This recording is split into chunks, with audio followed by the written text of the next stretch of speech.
We're here as a part of Women's History Month to continue to honor and recognize leaders throughout our community and in particular organizations that continue to do great work. I spent a decade in the United States Marine Corps, including multiple combat deployments, and I served with some of the finest Marines in history, I would argue. I saw tremendous demonstrations of courage, of leadership. I saw tremendous sacrifice, and that was not tied or related in any way to your gender. I saw heroic actions of women who stepped forward in leadership roles in military service to our country, and they have not always been afforded the same access to every position and job. Even at a time when women were not technically allowed to serve in what we called combat arms MOSs, they still served in combat. They still served in combat zones. They were wounded, they were killed, they were captured, and they demonstrated tremendous bravery. But they did all of that in spite of tremendous societal disadvantages. The requirement and burden that women bear on issues of raising families and taking care of, the judgment and things that are put in place, along with all of the impacts of trauma, of war, of combat. And so I think it is entirely appropriate today that we recognize the Foundation for Women Warriors, an organization based here in San Diego County, which is dedicated to honoring and empowering the female veterans community.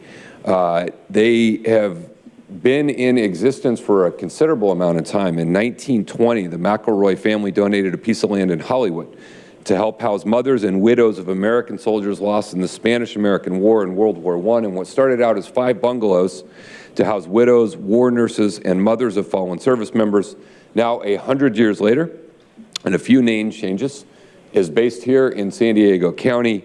The Foundation for Women's Warriors, dedicated to honoring and empowering women veterans throughout San Diego County.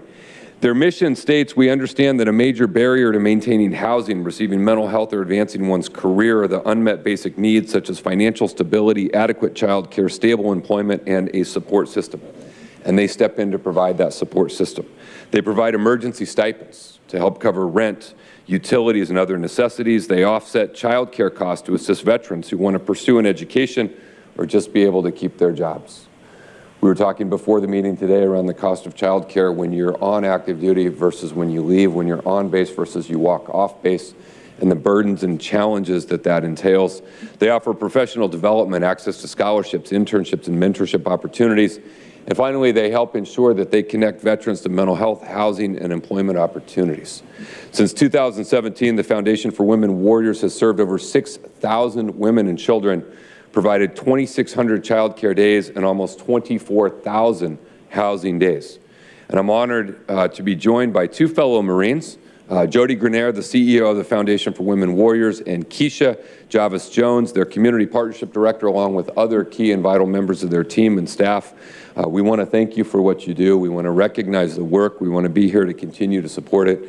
And so it's my honor to be proclaimed by Chairwoman Nora Vargas and all the members of the San Diego County Board of Supervisors this 14th day of March 2023 that we commend the Foundation for Women Warriors for outstanding service, leadership, and commitment to their community, and hereby declare this day to be Foundation for Women Warriors Day throughout San Diego County.